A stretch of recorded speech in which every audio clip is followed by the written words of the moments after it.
जी नमस्कार, मैं Sujit Kumar Pandey.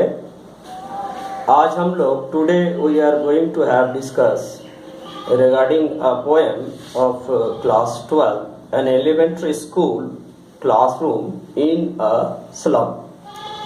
An elementary school classroom in a slum. It has been written by Stephen Spender. देखिए, वो बहुत अच्छे आपके जो है इंग्लिश पोएट थे और साथ साथ में एसेइस्ट थे, लेकिन वो फिर बाद में वर्लिंग चले गए 1930 में और इसके बाद सोशल एक्टिविस्ट बन गए। An elementary school classroom in slum, ये हमारे समाज में जो जागृति होनी चाहिए इस की तरफ हमें समझाने का प्रयास किया गया है कि हम कहाँ पर चूक हो रहे हैं और किन किन क्षेत्रों में हमें ध्यान देनी चाहिए। चलिए हम लोग पोएम को समझने का प्रयास करते हैं। देखिए, far far from gusty waves this children's face like ruthless weeds, the hair torn round their pillars, the tall girl with her weighed down head, the paper seeming boy with rat's eye, the stern unlucky hair of twisted bones, reciting a father's grand disease, is lesson from his desk at back of the dim class. One unnoted sweet and young, his eyes live in dream of a squirrel game in the tree room other than this. देखिए, ये एक बहुत सुंदर message communicate किया जा रहा है क्या कि far far from gusty waves this children faces an elementary school classroom in a slum. सबसे पहले इस टाइटल को हम लोग समझ लेते हैं। हमारा जो आधारभूत जो शिक्षा जो प्राप्त करते हैं हम लोग प्राइमरी सेक्शन में, मिडिल सेक्शन में, ठीक है, तो एक स्कूल है जो आपका स्लम्स में है, झुग्गी झोपड़ी बस्ती में है, और वो स्कूल का एक क्लासरूम की क्या परिदृश्य है उसको समझाने का प्रयास किया गया है। देखिए, फार फार ये आपका क्या है, एलिट्रेशन है, रिपीटेशन है। फार फार कॉन्सोनेंट एफ को रिपीट किया गया है। ये बताने का प्रयास किया गया है कि देखो, जैसा प्रतीत हो रहा है, far far from gusty waves this children faces, जैसा प्रतीत होता है कि इस क्लासरूम में जो बच्चे हैं दूर से आए हुए हैं, रास्ते में कितने सारे परेशानी का सामना उन्हें करना पड़ा, तूफान आया, आंधी आया और सारी प्रकृति प्रकोप आया, इन सभी को झेलते हुए ये बच्चे क्लासरूम में बैठे हुए हैं। देखिए, ये एक मैसेज एक्चुअली में, मैसेज क्या है कि अगर आप दूर से आते हैं, ठीक है, तो आपका जो क्लीननेस है चेहरा में वो कहीं ना कहीं समाप्त रहता है, खत्म रहता है। क्योंकि अगर आपका रास्ते में तूफान हो, बरसात हो, बादल हो, आंधी हो, तो हमारी जो नेचुरल जो क्लीनलीनेस है वो धीरे धीरे कहीं ना कहीं समाप्त हो जाता है। तो आज बच्चे में वो क्लीनलीनेस नहीं है, वो साफ सुथरापन नहीं है। जो हम अपने बच्चे को जब स्कूल भेजते हैं तो बाकायदा एक यूनिफॉर्म में भेजते हैं, नहा धोआ करके साफ सुथरा करके उन्हें भेजते हैं। ये कमेंट्स है हम सभी को, ये गस्टी वेव्स मेटाफोर है, ये कमेंट्स है हम लोगों के साथ। उन झुग्गी झोपड़ी वाले बस्ती में रहने वाले माता पिता को ये कमेंट्स है, एक अवेयरनेस है उनके लिए कि भाई आप अपने बच्चे को किस प्रकार से स्कूल भेज रहे हैं, कि पता चल रहा है कि स्कूल के बगल में ही आप जबकि रहते हैं, लेकिन बच्चे की ये शारीरिक स्थिति बता रहा है कि मानो कितना दूर से आंधी, तूफान, बरसात इत्यादि को झेलते हुए स्कूल आए हैं। यानी कहीं ना कहीं उन पे वो साफ सुथरेपन का एक क्लीननेस जो कि स्टूडेंट्स में होनी चाहिए उसका पूर्ण रूप से अभाव है। Like ruthless weeds the hair torn round their pallors. देखो उनके बाल को, बिल्कुल जड़ रहित वो खरपतवार की तरह से है। देखो उनके बालों को जो जड़ रहित खरपतवार की तरह से है। इसका मतलब हो गया कि चूंकि वे लोग रहते हैं स्लम्स में, झुग्गी झोपड़ी में, जहाँ पर कोई साफ सुथरापन का कहीं नामो निशान नहीं है, तो ये उन्हें बताने का प्रयास कर रहा है कि आप अपने बच्चों को किस प्रकार से भेज रहे हो। बाल में किसी तरह से सजावट नहीं है, कंघी नहीं है, ठीक है, नीट एंड क्लीननेस नहीं है, जैसे मानो कितने सालों से जो है वे अपने आप को, ठीक है ना, साफ सुथरा में ध्यान नहीं दिए हैं। जिस प्रकार से हम देखते हैं कि खरपतवार, जो जड़ रहित खरपतवार बिल्कुल गांठ युक्त होता है, आज उनके बाल का भी स्थिति बिल्कुल इसी तरह से ही है। ये एक चिंता की बात है हमारे समाज के लिए, हमारे लिए। The tall girl with her weight down heads, the paper seams boys with rat's eye, the stunned unlucky hair of twisted bones, reciting a father's grand disease। देखिए, ये भी हमें बहुत सुंदर तरीका से समझाने का प्रयास किया गया है इन पोएम के लाइन के माध्यम से। कहता है कि आज अगर आप शिक्षित परिवार हैं तो उनके बच्चे का शारीरिक जो बनावट होता है, माता पिता चूँकि सुसज्जित तरीका से केयर करते हैं, प्रॉपर भोजन डाइट देते हैं, ट्रीटमेंट करते हैं, लेकिन आज इनकी कोई ऐसी व्यवस्था नहीं है, जिस वजह से जो फिजिकल अपीयरेंस है, जो शारीरिक जो बनावट है, उसमें कहीं ना कहीं एबनॉर्मेलिटी है, ठीक है ना, अस्वाभाविकता है। मतलब साधारणतः जिस प्रकार से शारीरिक ग्रोथ होनी चाहिए उस हिसाब से नहीं है। कहता है कि एक लड़की अगर वो लंबी है तो इतनी लंबी है, एक लड़की एक लंबी है तो वो इतनी लंबी है कि अपना सर को हमेशा झुका के रखती है।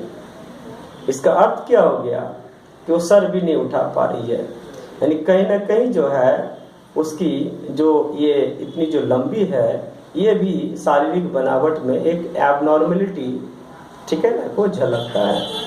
एक लड़का, वो लड़का इतना दुबला पतला है कागज की भांति। इसका मतलब क्या हो गया कि उनका एक प्रॉपर जो केयर होना चाहिए पेरेंट्स के द्वारा, आज स्लम्स में बच्चे का प्रॉपर केयर नहीं हो पाता है। तो एक लंबी है तो बहुत लंबी है, सर को उठा नहीं पाती है। एक लड़का दुबला पतला है तो बिल्कुल कागज की तरह। कुछ लड़के लड़कियां जिनका हड्डी जो है वो ट्विस्टेड है, यानी टेढ़ा बेका है। तो ये क्या स्वाभाविक शिक्षित परिवार के बच्चों में इस तरह की बनावट, आकृति, शारीरिक आकृति नहीं देखने को मिलता है। लेकिन आज उनके परिवार में है, झुग्गी झोपड़ी वाले बस्तियों के परिवार में है। इसका वजह है कि आज उनके माता पिता शिक्षित नहीं हैं। वो नहीं जानते कि बच्चे की परवरिश किस प्रकार से करनी चाहिए।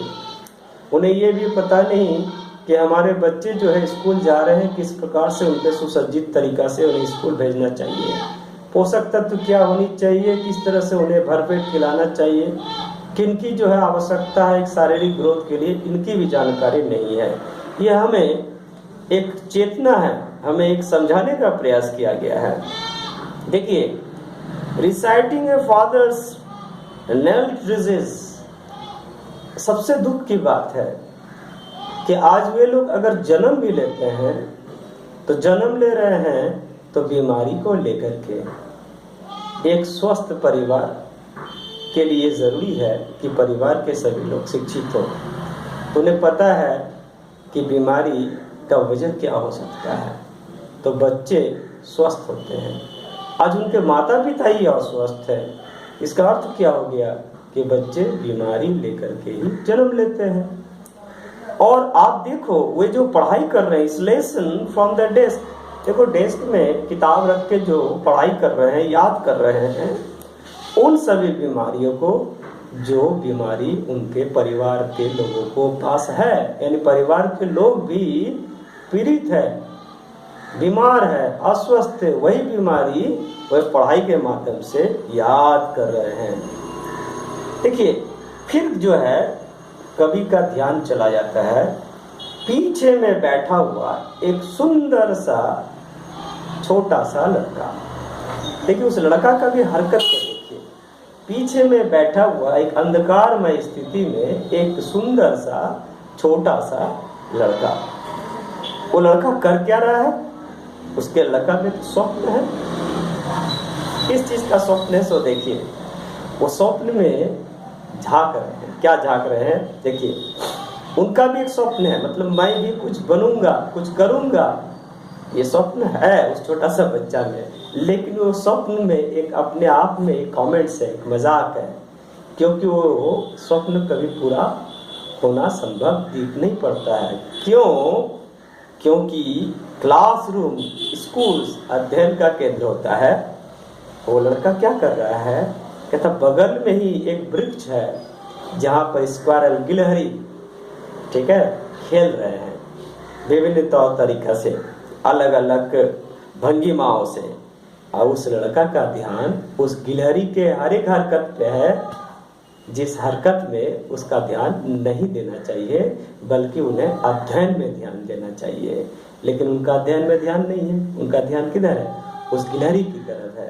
So that's why this is the first stanza. It consists of the alliteration like far, metaphor we have like gusty waves, seeming boy, rat's eye. rat's eye एक जगह पर बीच में यूज किया है उस पतले दुबले लड़का के लिए जो देख रहा है बिल्कुल चूहे की आंख की भांति, ठीक है।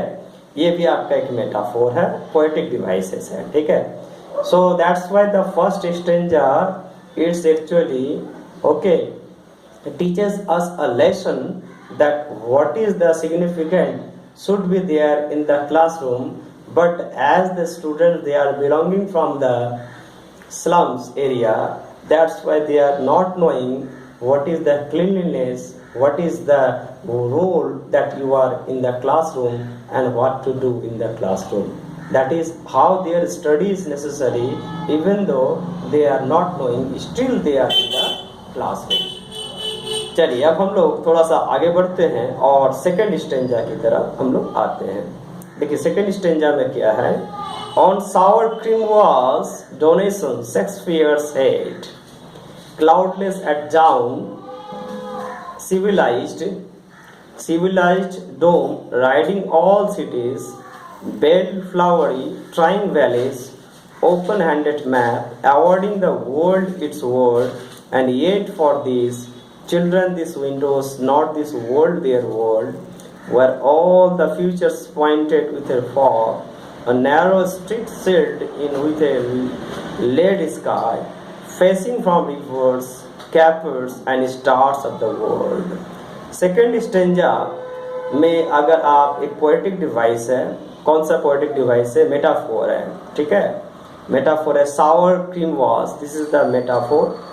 और इसमें एक पर्सोनिफिकेशन भी है, civilised dome riding all cities. मतलब क्या हो गया कि अगर आप देखोगे कि जो स्लम्स के जो स्कूल सब होते हैं, क्योंकि उनका प्रॉपर केयर हो नहीं पाता है, तो दीवार में जो है, ठीक है, वो चमक नहीं है, दीवार फीकापन लिया हुआ है, क्रीमी कलर का, ठीक है। और उसमें चर्चा किया गया है उन सभी व्यक्ति का जो स्कूल बनाने में उनका योगदान रहा। लेकिन यहाँ पर एक बहुत इंपॉर्टेंट चीज है कि Shakespeare said cloudless on the dawn, civilized dome riding all cities.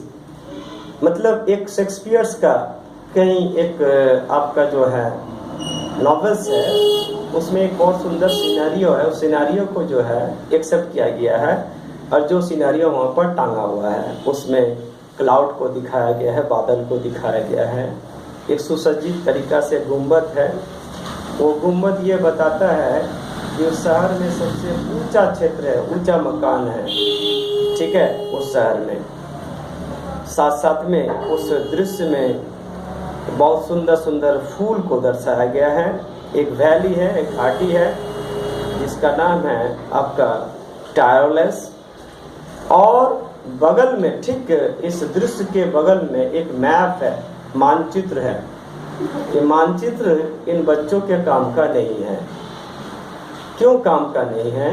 क्योंकि मानचित्र का जो रोल होता है, इम्पोर्टेंस होता है, इन बच्चों से इनका कोई लगाव या कोई जुड़ाव नहीं है कि मानचित्र का क्या इम्पोर्टेंस होता है, क्या महत्व होता है, ये बच्चों से कोई मतलब नहीं रहा, क्योंकि ये स्लम्स के बच्चे हैं। मानचित्र में जो नदी, पहाड़, पर्वत, प्लेटू, ठीक है, ये सभी का हमारे जीवन में क्या महत्व है, इन सभी स्लम में रहने वाले बच्चों का क्या लेना देना?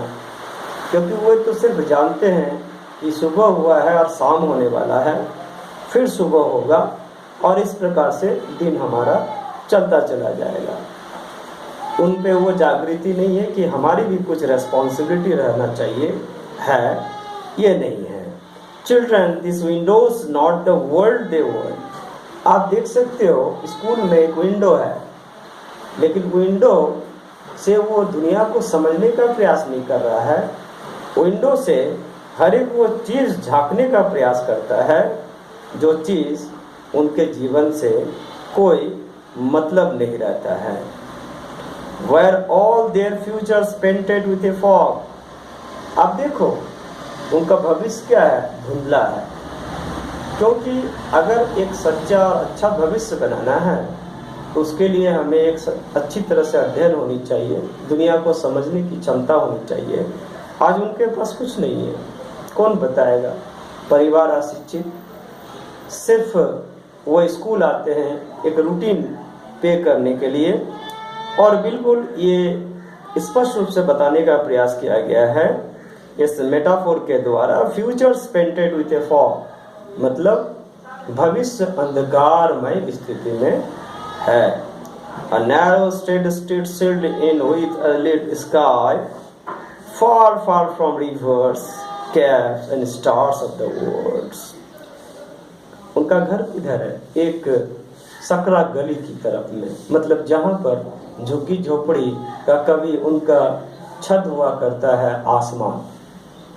तो ये सभी बच्ची का अगर हम भविष्य को समझने का प्रयास करें तो न ये तारे को समझते हैं, न नदी घाटी इत्यादि को समझते हैं। इनका सिर्फ समझ यही है कि चलो दिन रात को बिताते रहना है। लास्ट अगर आप स्टेंजा को समझने का प्रयास कीजिएगा तो लास्ट स्टेंजा हम लोग एक बार चर्चा कर लेते हैं, ठीक है? लास्ट नहीं, ये सेकंड लास्ट स्टेंजा है। Surely Shakespeare is wicked, the map of bad examples, with sheep and serfs and love tempting them to steal, for lives that the slyly turn in their cramped holes from fog of the endless night, or hours like beeb. These children were skins peeped through by bones and spectacles of steel, with mended glass like bottle beads on stones, all of their time and space and foggy slums, so blurred their maps with slums as big as dome। यहाँ पर भी आपका poetic devices है, सिविली का use किया गया है, जैसे as big as dawn, like bottle bits on stones, ये सब आपका जो है सिमिलीज है। कुछ मेटाफोर्स भी है, जैसे slag heap, from fog to endless night, ये सभी आपका फिर मेटाफोर हो जाते हैं। देखिए, श्योरली शेक्सपियर इज विकेट। देखिए यहाँ पर शेक्सपियर का अर्थ आप जो एक महान लेखक शेक्सपियर को आप समझने का प्रयास न करें। शेक्सपियर का मतलब हो गया कि हरेक वो सभ्य समाज के सभ्य व्यक्ति, हरेक वो सभ्य समाज के सभ्य व्यक्ति को कहा गया है। The map is a bad example, मतलब उनका जो क्लासरूम में जो मानचित्र को रखा गया है टांग करके, वो एक गलत उदाहरण है इन बच्चों के लिए। उनके उस मैप की आवश्यकता इन्हें नहीं है। With sheep and sons and love tempting them to steal, कहता है कि आप जहाज, प्रकृति, सूरज इत्यादि को प्यार करो, इनके लिए ये बेईमानी है, मतलब कोई मतलब नहीं रहता है। For lives that slyly turn in their cramped holes from fog of the endless night on their slangy these children. इन बच्चे के लिए सिवाय इस बच्चे के लिए सिवाय अंधकारमय दिशा के अलावा और कुछ नहीं बचता है. Where skins peep through by bones and speckles to the steel. आप उनका शरीर की बनावट, शरीर की आकृति को देखे, लगता है क्या हड्डी शरीर से बाहर निकल जाएगा. इसका मतलब कहीं ना कहीं परवरिश का अभाव है, जीवन शैली कैसी होनी चाहिए इसको समझने का अभाव है, और एक स्वस्थ बच्चे का स्वस्थ शरीर कैसी होनी चाहिए इसका भी अभाव है. हम इस चीज़ के माध्यम से समझ सकते हैं कि कुछ बच्चे चश्मा भी पहने हुए हैं, लेकिन पता है इनकी चश्मा किस प्रकार से है. ये एक्चुअली में इसे मेटाफोर है. ये चश्मा बिल्कुल उसी तरह से है कि मान लो कि एक स्टील का फ्रेम में कोई बोतल, टूटा हुआ बोतल, उसका जो टूटा हुआ धब्बेदार जो शीशा है उसको फिट कर दिया गया है. इसका मतलब कि चूंकि ऑब्वियसली वो व्यवस्थित घर भी नहीं है, चश्मा तो उनके पास नया ही था, लेकिन व्यवस्थित घर, व्यवस्थित जगह रहने पर हम चश्मा का प्रयोग करते हैं और सही जगह पर रख देते हैं. लेकिन आज उनकी ऐसी स्थिति है कि चश्मा का प्रयोग तो कर रहे हैं, लेकिन चश्मा का क्या इम्पोर्टेंस है इसको वो समझ नहीं पा रहे हैं, जिस वजह से कहीं भी चश्मा रख दिया जाए और इसका परिणाम होता है कि चश्मा टूट जाता है. कुछ भी वजह हो, धब्बे आ जाते हैं साफ सुथरा नहीं होने के कारण. तो ये स्लम्स की जो उनका पारिवारिक जो जीवन शैली है उसको समझाने का प्रयास किया गया है. लास्ट स्टेंजा जो है, unless governor inspector visitors.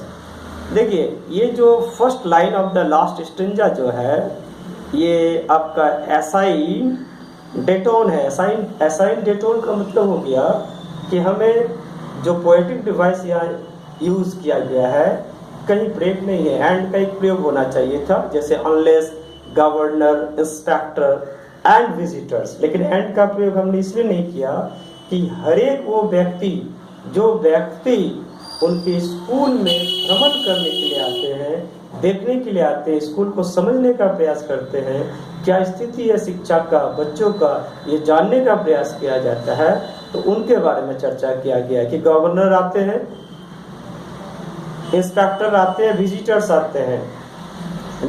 Governor आते हैं, गवर्नर का अगर शुद्ध हिंदी में तो इसे हम लोग राज्यपाल कहेंगे. निरीक्षक आते हैं और कई व्यक्ति आते हैं भ्रमण करने के लिए, समझने के लिए, जानने के लिए. This map become their window and this Windows. उनका वास्तविक मानचित्र जो है वो खिड़की है, जिस खिड़की से वो झांक करके बच्चे लोग समझने का प्रयास करते हैं कि कोई व्यक्ति, कोई आगंतुक आया हुआ है. That shut upon their lives like the catacombs. Catacombs एक सिविली है. कहता है कि अच्छी बात है कि वो खिड़की जो है बहुत ही मजबूत है. ये अच्छी बात है कि खिड़की बहुत ही मजबूत है कि वो झांक करके अपने आप को संतुष्ट करने में सक्षम है. ब्रेक ओ ब्रेक, रिपीटेशन है इस जगह पर, देखिएगा. Break o break open till they break the town. कहता है कि अगर ये खिड़की टूटा तो आप निश्चित रूप से जानिए कि शहर को बर्बाद होने से कोई नहीं बचा सकता है, कोई नहीं रोक सकता है. इसका मतलब क्या होता है कि अगर गंदगी फैला तो उस गंदगी का चपेट में हम आप जितने भी शब्द शिक्षित परिवार है वे भी आ जाएंगे. यानी आज हमारा संपूर्ण समाज वो नष्ट हो जाएगा, बर्बाद हो जाएगा, अगर वो खिड़की जो उन बच्चे को रोक करके रखा है. ये हमें एक अलर्टनेस देता है, हमें एक अलर्टनेस देता है कि भाई इनके लिए कुछ सोचो, इनके लिए कुछ करो. नहीं तो इनका सोच, विचार, रहन सहन हमारे समाज में अगर आ जाए, फैल जाए, तो फिर हमारे समाज को सभ्य समाज हम नहीं कर पाएंगे. एक ऐसा समय आएगा. And so the children green fields and make the world run azure on the gold sands and let the tongue। तो चलो ऐसा करते हैं, इन बच्चे को हरे भरे खेत को समझाने का प्रयास करते हैं कि इसकी क्या महत्व है, इस दुनिया को दिखाने का प्रयास करते हैं। उधर दौड़ पड़ते हैं, किधर दौड़ पड़ेंगे? जहाँ पर सुनहले सपने हो, जहाँ पर हमें समझने, अपनी भावनाओं को व्यक्त करने का जगह हो। Runs naked into the books where white and green leaves open, history there whose language is sun। हम उधर उन्हें ले चले जहाँ पर एक सुंदर सा भविष्य उनके लिए दोनों हाथ फैलाए हुए खड़ा हो। यानी एक अच्छा शिक्षा दे, अच्छा सोच बनाए, जीवन क्या है उसको समझाने का प्रयास करें और इस प्रकार से उन्हें भी उन्नत करें और उस इतिहास की तरफ ले चले जहाँ पर सूर्य यानी प्रकृति, उसकी क्या महत्व है हमारे जीवन में, उसको समझाने का भी प्रयास करें। So that we have so many poetic devices. So this is the awareness for the civilized people, that you see that we never let them free for their illiterate parents. Let us come together and build them up in a proper way so that our society remains safe for forever. Until that everything will be spoiled, ruined, we cannot do in future. So this is our responsibility, not only to care our own kids but also look after them also and make a so nice scenario of our society for future. धन्यवाद, नमस्कार, धन्यवाद।